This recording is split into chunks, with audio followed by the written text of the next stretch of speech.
Surprise! I am flying to Mexico today.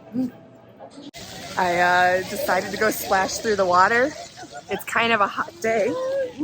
It's chaotic and it's hot and I don't know where I am and I don't understand the language. I don't think that's important. Let's redo that, okay? Let's cut it. Sometimes I just blank out. Oh, there it is. Viva Aerobus. Hi friends, welcome back to my channel. My name is Riley, and normally I travel in a Subaru Outback with my sidekick, Tyson, looking for new adventures and honestly win life most of the time. This week is a little different because I left the SUV and hopped on a flight. So buckle up and join me on this exciting journey as I explore new places, meet new people, and create unforgettable memories. Well, I've landed. And it's a bit chaotic.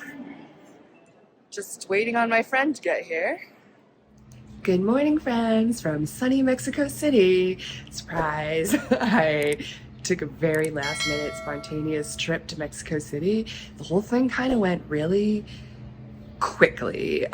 Everything was sort of a last-minute decision.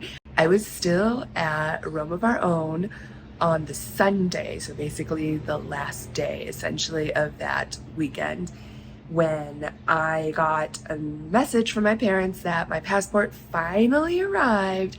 And in my excitement, when I was talking to a friend, he randomly was like, you should come to Mexico City. And I actually took him up on that offer. So Sunday morning I found out that I got my passport in, and Sunday night I ended up just booking a trip to Mexico and then flew out 3 days later. So pretty much immediately it was just utter chaos. Like Monday morning, as soon as I woke up in Palm Springs, I just packed up quickly and booked it back to Las Vegas because there was so much that needed to be done before I could actually fly out. I have not traveled internationally since, I think, November 2019, right before, the world went into lockdown.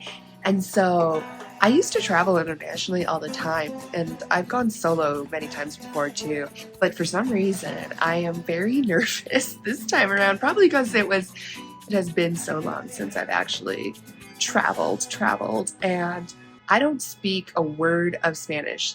Sorry, I have my window open and somebody's honking outside. Okay, it finally stopped. So, as I was saying, I don't speak a word of Spanish at all. So Google Translate is going to be my best friend. That's very hot. We could have warmed it.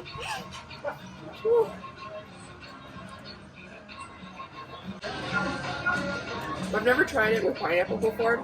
I forgot it had pineapple in it. So it was a little unexpected. But pretty good. So today, later, I think I am going to go see some ruins, Aztec ruins. He said they're only like 20 minutes away from his apartment. So that's what I'm going to do today. At least that's one plan. And then we'll just see where the day takes us.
park is so cool.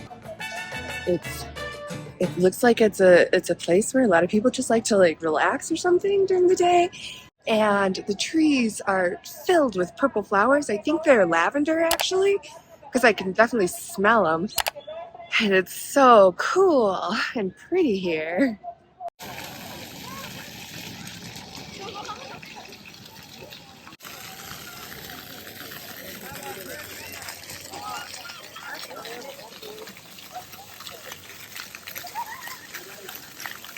So I went splashing through the water because it's a super hot day, and that felt so refreshing.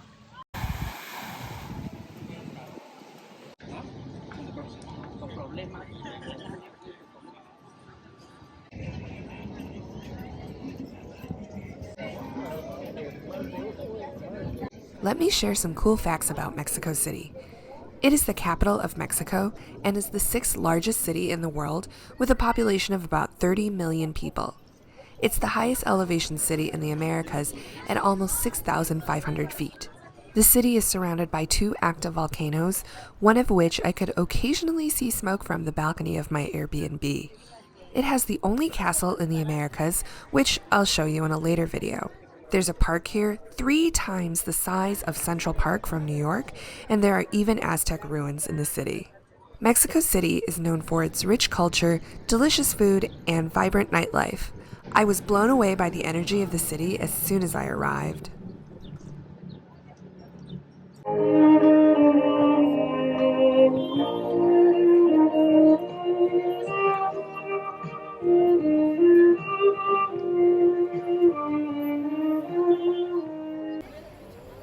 One of my favorite things to do in Mexico City was exploring the various neighborhoods.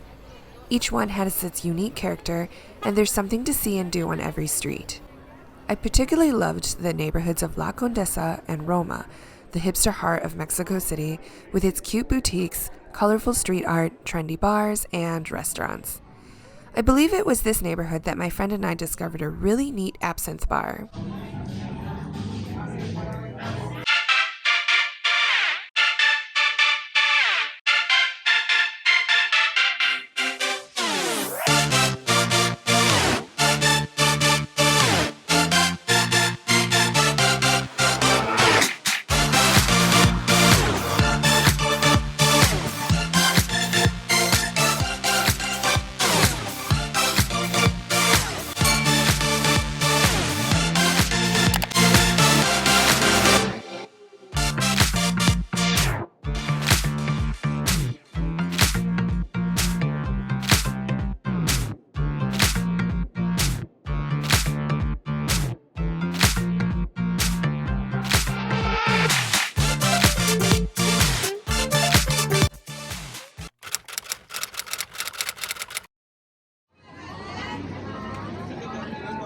Of course, no visit to Mexico City is complete without trying some of the local food.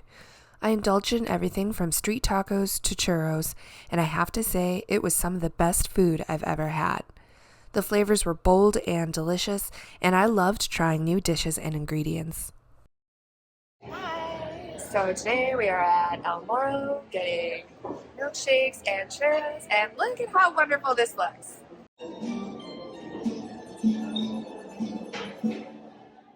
So, what is this? What flavors did we get again? Cajeta Cajeta. y leche condensada. And then what do you have? I have a chocolate.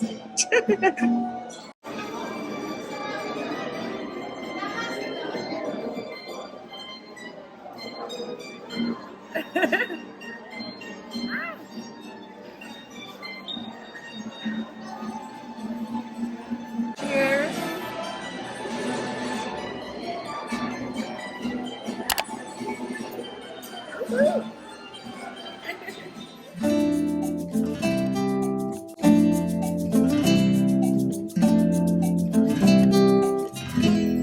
I have to mention the people of Mexico City. I was struck by how friendly and welcoming everyone was. From the restaurant staff to the locals I met in bars and restaurants, everyone seemed genuinely happy to share their city with visitors like me.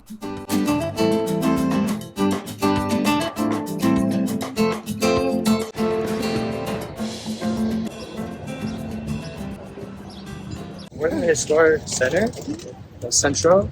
Pointing out these buildings, they're probably from the Spanish time of Mexico City. Walking to the Zócalo, where you'll find like 3 different empires. Essentially, you have the ruins of the Aztecs, you have the Spanish cathedral, and then you also have the Mexican president there. Oh, fancy. Yeah.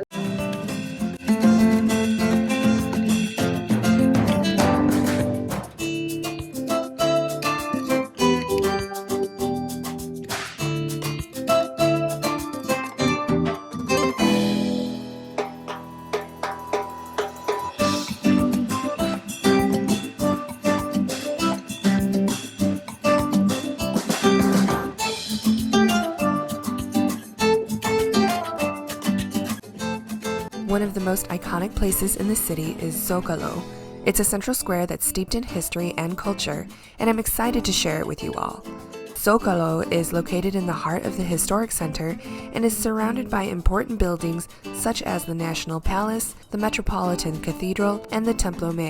A notable feature of Zócalo is the impressive architecture. The National Palace is a stunning example of Mexican Baroque style, while the Metropolitan Cathedral is a towering Gothic masterpiece. The square has been a central gathering place for centuries and has witnessed many significant events in Mexican history, such as political rallies, protests, and celebrations. It's also a popular spot for locals and tourists to relax and take in the sights and sounds of the city.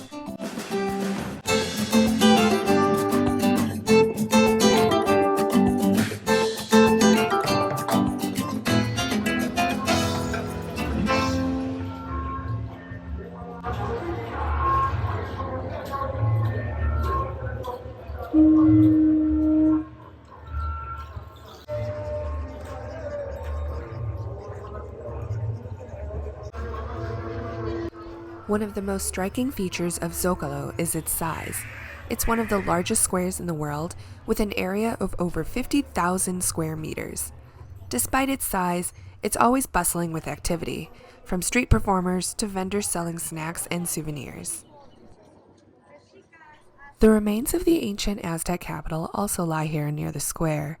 The Aztecs built their sprawling capital city right here in downtown Mexico City in the 14th century, but unfortunately a few centuries after, Spanish conquistadors came and razed the city to the ground. Today you can see the ruins of Templo, which was once home to a double pyramid shrine, and visit the nearby museum where you can find out tons about Aztec history. This incredible square is a hub of history, culture, and activity, and there's always something interesting happening. It's a must-see attraction for anyone visiting Mexico City, and if you ever find yourself visiting, be sure to check it out for yourself.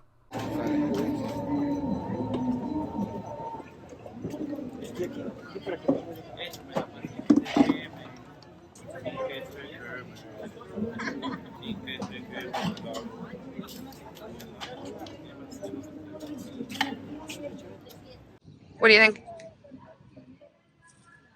Better in Oaxaca. It is? And apparently it rains so infrequently here in Mexico City. I heard thunder in the distance and then I swear I saw some lightning, so... There we go. Now it's raining. Oh my gosh, so now it's really coming down. Wow.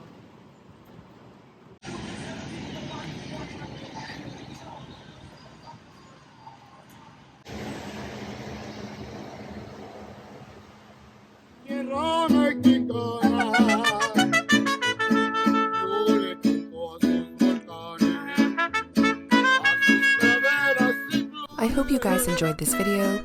Please remember to like, subscribe, share with all your friends, and turn on notifications. Also, if you'd like early access to exclusive bonus content, consider joining my Patreon for as little as $3 a month. As always, thanks for tagging along. Goodbye, friends. I'll see you next time.